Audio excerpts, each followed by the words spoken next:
Bom dia, boa tarde, boa noite, or whatever the case may be. My name is Marcus, and I am the host of the Black Brazil Today YouTube channel, as well as the blackbraziltoday.com blog, where I analyze Brazil from the perspective of race. So today, or actually tonight, I'm going to continue with some of the topics that I've wanted to explore for some time. And because of the discussion that I'm seeing online, I think it's very timely to discuss some of these matters. I've already done some videos just in the last few weeks that explore the idea of Brazilian women's bodies being available, or just the image that people have when the term Brazilian woman comes up.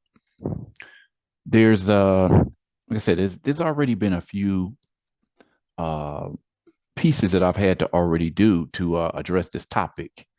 So just in the last few years, and arguably over the life of my blog, this is a topic that's come up from time to time because of how Black women feel. They are, let's say, hypersexualized, just the view of, you could say this image, this stereotype affects all Brazilian women, regardless of color, but it seems to come down a little bit harder, specifically on Black women. So over the years, a number of women have been speaking out on this. This is an article from, what year is this article from? This is from 2018, and the article is called "Our Bodies Are Not Available. Carnaval dancers create the Samba Black Woman Project. The lectures address racism, sexism, and the world, women in the world of Samba." So there was a phrase here that I think speaks volumes about what this article is all about. These are just some of the women who formed this project. And this is what one of them said: "This look that sees us as an object passes through the issue of non-professionalization of the passistas." Now, the passistas are the dancers that you find when you watch Carnaval, or Sao Paulo or Rio specifically. I just translated it as Carnaval dancers. I don't think there's any other way you can translate the term passista, but that's what you're seeing when you see the gyrating hips of the passista, the Carnaval dancer. "They don't take us seriously. We wear little clothing, but our body is not available. It is ours. Nobody can outsource what is not theirs." And this is what one of the women in the group, that's what she said in addressing this issue. Wanted to Let me say, okay, so here's an article that I did. Wow, I can't believe it's already been almost 2 months, but I did this article. It's called "What is the Image of the Brazilian Woman Abroad?" And this was just an article that somebody tackled because a lot of Brazilian women travel overseas, whether it's United States, whether it might be Europe, other parts of Latin America, but specifically in Europe and United States, Brazilian women just have a certain image. And this article, it was just a question of, why are Brazilian women seen a certain way? When people hear the term Brazilian woman, what comes to mind? What comes to mind in with foreign men, men outside of Brazil? What do they think when they hear the term Brazilian woman, right? Let me see what other articles I could point to, because this is something, like I said, I've had to touch on this topic a little bit already. All right, so that's the same one. What is the image of the Brazilian woman abroad? Let's take a look. Okay, so then I've had to look at the singer Anita. Okay, can we see? This was just last month. This was, it's 2 months ago. This was September 3rd. And Anita became the first Brazilian to win a Video Music Award. And so, as I've discussed this, there are a lot of Brazilians who took pride in the fact that she was the first Brazilian of any, men or women, to take home a VMA. That was a big deal. I mean, Anita's fame has grown internationally, and a lot of Brazilians are quite excited about that. Anytime a Brazilian makes it on the international stage, generally people celebrate that person. But then you have Anita's detractors. And this was a story I just put up a few days ago. Singer Anita is a superstar, but for some, she is a terrible example with which to educate girls, but that modern women feminists seem to turn a blind eye. Okay, I mean, you can sometimes an image can say it all. I'm not saying we should necessarily judge Anita just on one picture, but if you do a Google search on her images and just punch it in, you can generally see from what some of the images that Anita chooses to how they are divulged on the internet. Like, it tells you a little bit about, what she's selling, right? This is this is an article that taught from, I think it's 2014. It just spoke on how when Brazil hosted the World Cup in 2014, there was a huge discussion of the sexual tourism because you had so many foreigners coming into the country. So this article was saying it's time to give a red card to sexual tourism. My flesh doesn't belong to Carnaval nor the World Cup. So it was just speaking on how Brazilian women are actually part of the marketing scheme of advertisers. At once upon a time, you could see the Brazilian government being involved in it. So this is the reason why I wanted to discuss this, because more and more people are discussing, particularly, when I first started coming to Brazil in, the year 2000, I didn't know any other African Americans who were traveling to Brazil. It was like, I think it would be within that next 5 years that people would start hearing more and more about Brazil, right? There were a few articles and a few books that were released specifically talking about Black men traveling to Brazil. So I just wanted to give my perspective on this. I always like to bring in what is the perspective of the Brazilians themselves, and also how I interpret what's going on. This is a discussion that's pretty hot online right now, and I've said this in the past. It's always funny to me. There's been times when, eh, just living in Michigan, wherever I might be, I used to work at this supermarket. There were a lot of Black men that worked there, and I would always get this look, just always kind of like a wink, wink, nod, nod, like, oh, you going down to Brazil? I know what's up. I would get that from the guys, and occasionally I would get that from the girls. It seemed like people would just look at me, roll their eyes, and suck their teeth, like people automatically know what I was going to Brazil for. And as I've said this from the beginning, I never started going to Brazil because of the women. I started going to Brazil because I was intrigued about the similarities and the differences between African descendants in the United States versus what happened in Brazil, in a country that brought in far more Africans to do slave work than in the United States. That's what really got me into Brazil. I mean, of course, I ran across a lot of beautiful women at that point, but that was never what attracted me to the country. Anyway, let me get into this article. This is something that I just posted on the blog yesterday. So I wanted to put this on as a video. So today's piece is why do foreigners see Brazilian women as sex objects? Okay. So getting right into it, this is a picture of the national. I don't know. I don't remember what year this was from, but this was Brazil's national women's soccer team, and you can see from the sign in the back. This is from the Rio 2016 Olympics, right? Maybe some of you might recognize, Marta, considered the greatest female soccer player of all time, from what I understand. I mean, she's won the World Player of the Year 6 times. Anyway, so once again, I'm taking a dive into the question of the image of Brazilian women outside of the country. My first exposure to Brazilian women, like probably millions of other males around the world, were the images and videos that I saw coming out perhaps during the country's biggest yearly event, which is known as Carnaval.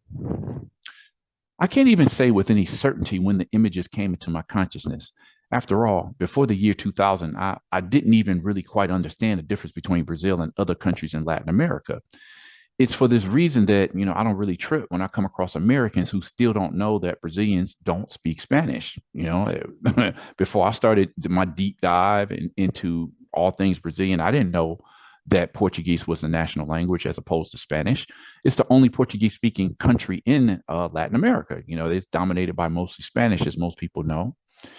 The way America's education system works, I think most of us will just see most countries in South America as one big region without much distinction between each individual country.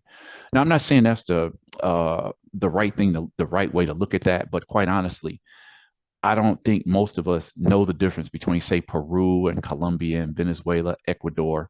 You have to explore those countries all individually, because there is something that in some ways unites them, but they all have their own differences that make them separate countries, right? But I don't think that as Americans, most of us are going to know what those differences are. I think that what gives Brazil a bit more of an identity, depending on what types of things you're into, are its history as a soccer powerhouse, its beautiful beaches, and the images of the sensuous, scantily clad, gyrating women that are broadcast all over the world. It would only be years later, after my official introduction to Brazil, that I would discover that this was no accident. Brazilian women have actually been promoted by the country as one of its greatest attractions. This happened through not only through Carnaval videos, usually from Rio de Janeiro, but also advertising campaigns that use bikini clad brasileiras on tourism brochures in European countries.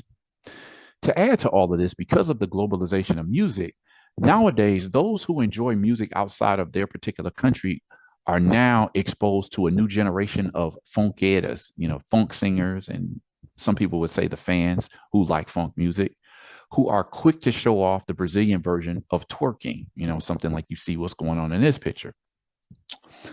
But all that aside, the reason that I wanted to discuss this a little more is because of the recent interest in Brazilian women in online communities, particularly the internet space known as the manosphere, specifically the Black manosphere. There have been a number of years now that African American men have been traveling to numerous countries outside of the United States, sometimes participating in sexual tourism, other times genuinely searching for love outside of United States borders. Now, I could spend a lot of time analyzing the reasons leading Black American men to search for women in other countries, but that's not the reason for my interest in diving into this topic. I will be exploring that in the future in some future videos, but I will simply acknowledge the rift between Black American men and Black American women as one of the primary reasons that's leading perhaps thousands of Black men to apply for their passports and head to other countries, one of which popular destination is actually Brazil. Just a little, picture, passport bros, please stand up. So this is an emerging community that we've learned about specifically on YouTube. Another reason I wanted to explore this topic has been the reaction that many African American women have when the topic is the so-called passport bros community. This has been the nickname bestowed upon this segment of African American males who have grown frustrated with trying to develop long-term relationships with African American women with little success. In fact, Frustrated was the name of a popular 2011 documentary that explored why Black American men were exploring other countries for female companionship. So I think there was more than one part of this documentary. Is Frustrated 3. I think I've only seen actually part 1. If there's a 2 and 3, I haven't actually even seen those documentaries. But one of these days I'm gonna have to check them out. Of course I have my own perception, but I always like to see what other people's perspectives would be. In reaction to this, many African American women have expressed disdain at seeing the rise of the passport bros community. For a number of them, Black American men who didn't date Black American women and chose to try their luck overseas were simply losers.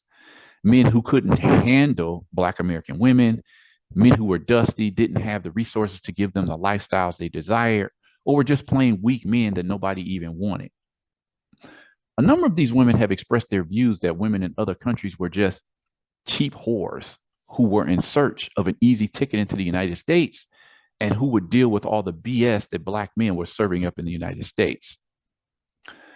Now, from my 20 years plus visiting and living in Brazil, I can attest to the fact that there is far more to Brazilian women than the opinions of women who probably in reality know nothing about Brazil, much less Brazilian women. I won't attempt to address this in just one video, but I will get more into this little by little.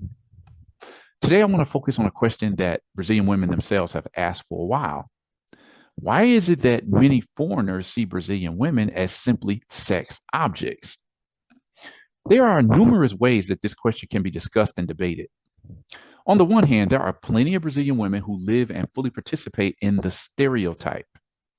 On the other hand, there's another side of brasileiras that vehemently reject the hypersexual image associated with females that just happen to be born in Brazil. In my own experiences, I can tell, as I have in several articles on the blog, there are all sorts of women in Brazil. After all, with more than 50% of the population being female, there are somewhere between 105 and 115 million females in Brazil. And among them, you have middle class, rich and poor, women with doctorate degrees, as well as those who never finished elementary school, women who are very shy around men, as well as those who turn tricks for a living, and everything in between.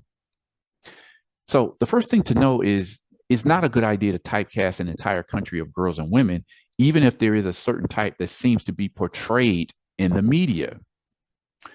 So this is the article I want to get into. Why do foreigners see Brazilian women as sexual objects? This is a piece by Aline Takashima, and it's from the Universa website. That's connected with the very popular UOL website in Brazil. So, on a bright pink sign, this one right here, a sign in English outlined in neon says, "Are you Brazilian?" Ah, I love Brazilian women. The Instagrammable work by artist Santa Rosa Barreto, 34, was a success in the exhibition Feminist Stories Artist After 2000 at the Sao Paulo Art Museum known as MASP last year. The phrase, well known by Brazilian women who live abroad and have traveled abroad, sounds like a kind of flirtation, but it's much more than a game of seduction. The idea for the work came up when Santa Rosa was doing an artist residency in Paris in 2016. As the only Brazilian woman in the group, she noticed how men reacted when she told them her nationality. The reactions were quite similar. Most of them would say, "Ah, I love Brazilian women." And as much as I had seen this kind of response in other situations outside Brazil, it started to bother me deeply. It was visible how all the men said it as if it were a compliment. If the image of Brazilians outside of the country is of a happy and friendly people, the image of women takes on erotic contours, often related to the sex market. This is why the artist chose to use neon, a light often used on the facades of prostitution houses in Paris. Frequently, Brazilian women are seen as prostitutes by foreigners. To exercise sex work is to exercise a job of that I have no doubt, and I respect sex workers a lot. But I see that this association made by men from outside of Brazil is full of prejudices, generalizations, and a lot of machismo. The color pink, on the other hand, was chosen to make mention of the flattering, almost affectionate tone that contaminates these harassment situations. It's a pink, let's say, ironic, she summarizes. For Beatriz Padilla, a PhD in sociology, a professor at the University of South Florida, and specialist in immigration and gender, Brazilian women are often seen and treated as being totally available to men abroad. Some men don't even consider that Brazilian women don't belong to them. The Universal website addressed the issue by reporting that a group of Brazilian women in Portugal had banded together to denounce episodes of moral and sexual harassment abroad. After that, the report decided to look into the topic in search of the roots of the stereotype. Now, these are just a few pictures. I don't know. I think these are from the 80s or the 90s, a tourist advertisement that featured Brazilian women. And a lot of these flyers were sent to particular countries over in Europe. And, it was a thing of people look at these women and all of a sudden they want to start coming to Brazil, right? So, women as a tourist product. Between the 1960s and 1980s, the Brazilian government itself disseminated the figure of the sensual woman as a national tourist product. In a study based on the advertising campaigns of Embratur, the federal agency responsible for tourism, researcher Kelly Akemi Kalihata indicates that the government contributed to a collective imagery of a sexualized Brazilian woman. Posters and postcards showed women with shapely bodies in bikinis on the beach or half naked dancing the samba at Carnaval. The images didn't always accompany the models' faces. Many times, only a butt illustrated the campaign. One point that is quite problematic is the promotion of sexy women as a tourist product to be consumed like beaches, landscapes, and popular festivals. Until today, they are seen in many situations as easy, sensual, and provocative, says Kelly Akemi Kalihata, the researcher. These imaginaries generate a variety of social consequences, from unwanted compliments and sexist comments to cases such as child prostitution and trafficking of Brazilian women abroad. This government incentive has contributed to Brazil entering the sex tourism route. And the most serious point is sex tourism with underage girls, explains the researcher. Of the almost 2 million boys and girls who are victims of sexual exploitation worldwide, approximately 10% are Brazilian children, according to the UNICEF, United Nations Children's Fund.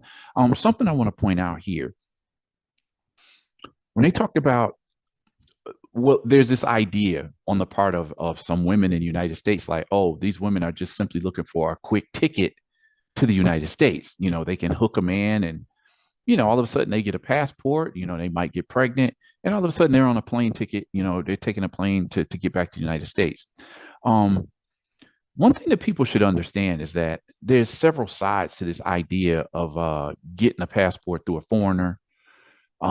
There's stories of Brazilians who have risked their lives, going through all types of Latin American countries to cross the border into the United States. That's something I have to cover one day because it's in some ways it's a really sad story. The other thing that people need to know about this is sometimes it's the flip side. Okay, there may be a certain percentage of Brazilian women who would do anything to get to the States. You have a large percentage of Brazilian women who have no interest in coming to the United States. I mean, I don't know, people should know this. It's not like everybody's just fantasizing about leaving their home country. Of course, there's going to be a percentage of that. It's not something I can estimate. But another risk that some women take is that there are cases where foreign men come into Brazil with promises of, I'm going to marry you and take you back to my country. These women end up in some country in like Eastern Europe or even Western Europe, and they're forced to enter the world of prostitution. So just thinking that these people, women automatically just want to latch on to any foreigner to get into a country, that's not always how it plays out. Sometimes people think it's genuine love.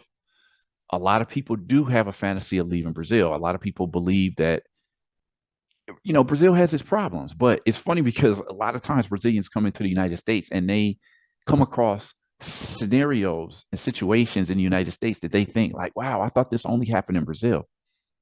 So there's so many different sides to this idea of going to another country, and it doesn't always work out in the manner that Brazilian women would like it for, for like it often doesn't turn out the way that they would like it to turn out, right? You go to a country assuming that the man that you're with is genuinely attracted to you when he wants to take you back to Europe and turn you into a prostitute. So that's a whole nother side of this game. So it's, again, it's not just one side. So I think this is a topic that should be explored further. There's a lot of Brazilian researchers who have done studies on, Brazilian women in Portugal or in France or in, there's a Brazilian community in England. I mean, there's Brazilians all over the world and they all have a different story. Anyway, according to the study, as of 2003, the Brazilian government definitely stopped using the figure of the sensual woman in its tourism advertising campaigns. However, Kelly says that the current government makes no effort to combat the stereotypes of the sexualized Brazilian woman. She recalls a line by President Jair Bolsonaro, when he said a comment that he made at the Planalto Palace, which is the headquarters of the Brazilian president, in April of 2019. And just if you haven't heard, just the election on Sunday, October 30th, Bolsonaro got beat out by Lula da Silva, who was the president of the country between 2003 and 2010. So here it is 12 years after he left office, and he's coming back for a third term now. So, but this is a comment made by the still sitting president. Bolsonaro doesn't leave office until actually January 1st. So he is still the sitting president, but he did recently lose that election. He says, whoever wants to come here and have sex with a woman, be my guest.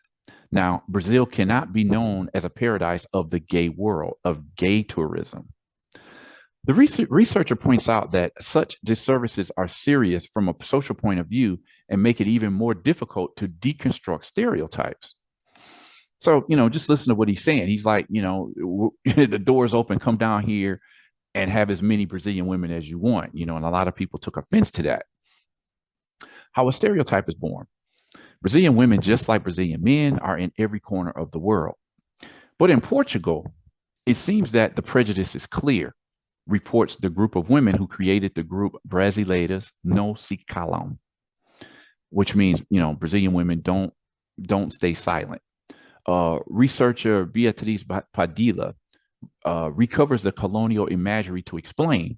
She cites the popular novel Iracema, written by Jose G. Alencar in 1865, which represents this image in a kind of foundation myth of the Brazilian people. In the plot of the novel, the Indian Iracema seduces Martin, a Portuguese colonizer who explores the lands of the northeastern state of Ceará in the 16th century. She is described as the, quote, virgin with honey lips, unquote.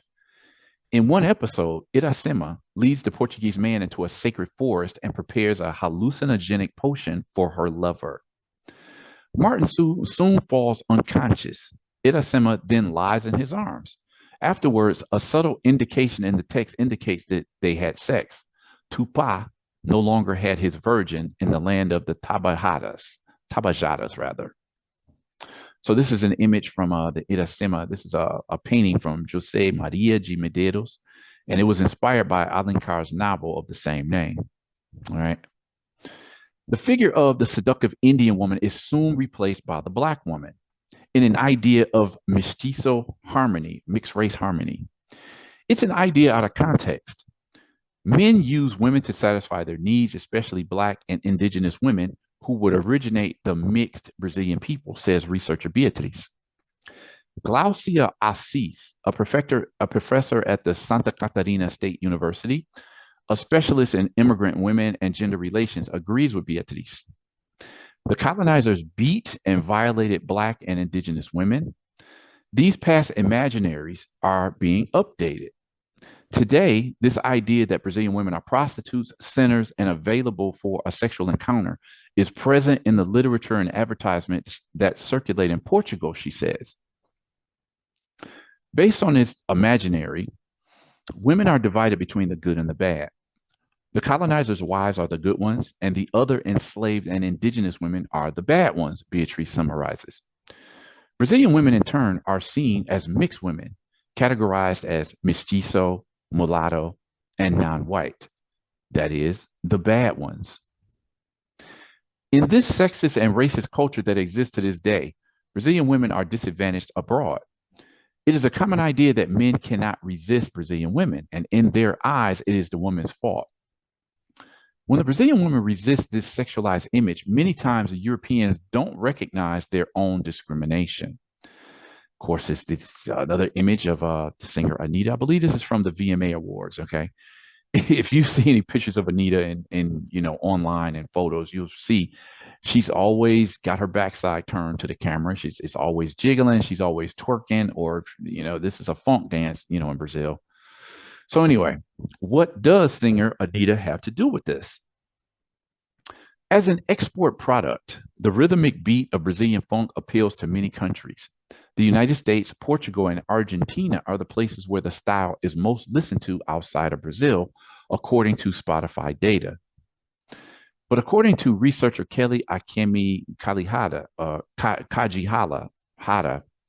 funk and its greatest expression, the all-powerful Anita, is not responsible for the stereotypical image of Brazilian women abroad. The sexuality of funk singers goes to a female empowerment side, like, I can be sexy, I can have sex if I want to.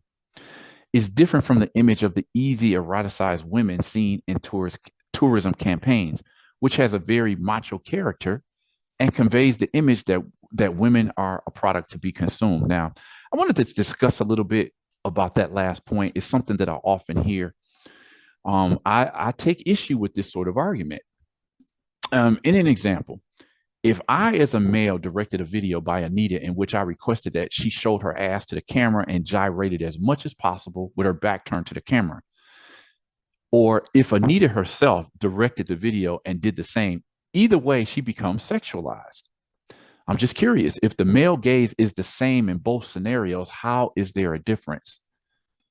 I've heard this argument a lot over the years that if a woman is performing her own sexuality, if she's dancing in a sexualized manner, if she's wearing clothes that are very revealing, that it's empowering because she owns her sexuality. But I don't really get that, because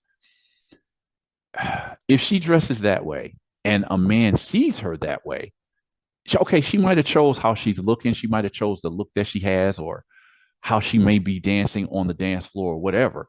But I'm just trying to understand, at what point do you say this is empowering versus being sexualized or objectified, when you're actually promoting the same image that women will reject when men are looking at them in that manner? I don't know. That's another discussion I have to have one day, because I've always taken issue with people when they make that point. Anyway, Professor Glossier Assis endorses Kelly. The musical genre is a cultural expression of urban popular groups that is seen with many prejudices. Women abroad are definitely not discriminated against because of funk, but because of the stereotypical colonial imagery of Brazilian women. Okay, I need more evidence of that, because what I'm saying is there are a lot of people outside of the US, or I'm sorry, outside of Brazil, who see some of these funk videos. Like, we're living in an international globalized society now. I did a story. I was following this for a minute, because in Times Square in New York, where it's all of these electronic billboards, it's been consistent that a lot of Brazilian artists have been promoted in Times Square on these huge digital billboards in Times Square. And so the music is going international now. So even though the majority of sales of funk music are probably still from Brazilians buying this music, as I said early in the article, the United States, Portugal, and I think you said Argentina also consume funk.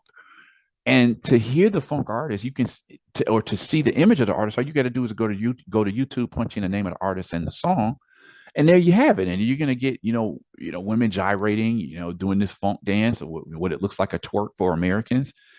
And I can't say, I would never say that the image of the Brazilian women are specifically sexualized just because of this modern funk era, because it's true. This has been going on for perhaps decades, this image of the sensuous, sexually available Brazilian woman. But what I am saying is that funk being globalized now, other countries consuming this music and the videos of the people who are making the songs, they're consuming the image as well. So I see it as a continuation of the sexualized image of the Brazilian woman. Now, some people could look at it and say, well, these women are empowered now. I don't know. I have an issue with that argument. There was some time ago, and I'll have to go through this another time. The singer, there's this I know a lot of Brazilians who make it big are often what we call mestizos, or the mixed race type of look. Anita, lighter skinned or whatever. Some people see her as a light skinned black woman. Some people see her as just mixed. Some people see her as white. The singer who I'm talking about right now is a girl named Isa. And Isa is like absolutely clearly black. She has built her career, I think, over the last 5 years. A lot of these singers get their starts on YouTube, and labels express interest. Next thing you know, they have a record contract, they're recording their music. Isa has exploded in the last, I don't know, like I said, somewhere between 4 and 5, 6 years, maybe. And I really wanted to see her be successful. It was really cool. I mean, I think she was covered. Time magazine talked about her. I've said before that everybody wants to be the Brazilian Beyonce. That's something that I talked about in another article previously. Every time a pretty Brazilian woman comes on the scene and she gets attention, whether she's a model or a samba dancer, carnaval dancer, or a singer, the Brazilian media will present her as this could be Brazil's Beyonce, right? Everybody wants that coveted spot. But I was just happy to see somebody like Isa succeed, because she's a clearly black woman. She has an incredible body, no doubt. But I noticed that as her videos came out one by one, it just seemed like there was one particular video that I saw, and it just seems to me like, okay, she's moving into this glorification of the ass. And it was just okay. I was impressed with how Isa sung, the way she sings. But it just seemed to me, okay, with every video, it just seemed like she was going more into the sexual realm, almost to the point of she was becoming like a video vixen in her own music video. And my question at that time was, okay, well, we see where Isa is going with this. I'm just saying, how far does this go before we can say that she's sexually objectifying herself. There was one particular video I saw, and throughout the video, it just seemed like the whole video was focused on her ass. I saw her, like she was dancing with a bunch of other dancers, and her hands were on the floor, and all you saw was booty up. And then, I beg the question again: at what point does the woman start objectifying herself versus how people feel that men are objectifying her? It's a question I've always had. Anyway, abroad, gender differences deepen. These stereotypical views of an imagined Brazilian woman exoticize and insert Brazilian women into a position of inferiority. The sexualized gaze abroad is of a man from the northern hemisphere to a woman from the south. So I don't think I really need to say much else about this particular piece. It's another article I wanted to put out here as I'm going to be exploring more of this gender issue, uh, more of the feminist issue. I'm going to be moving more into how men and women are relating to each other, relationships, quote unquote gender roles or whatever. Because there's a whole conversation going on in Brazil that I wanted to talk about. And as this discussion is growing in the United States, I just wanted to add to the discussion. So for now, that's another piece in this new topic that I'm going to be approaching over in the next couple of weeks. So I hope you appreciated this piece. Definitely want to know what your thoughts are. Drop a couple comments, in the comment section. Consider subscribing to the channel if you haven't already. If you've seen this or other videos that you really liked, share this video so that it helps out my YouTube algorithms, and definitely smash that notification button so that you'll be the first to see, among the first to see new videos when I put them up. So with that said, I'm going to close this video here, and hope you guys are willing to come and check out my next video when I release it.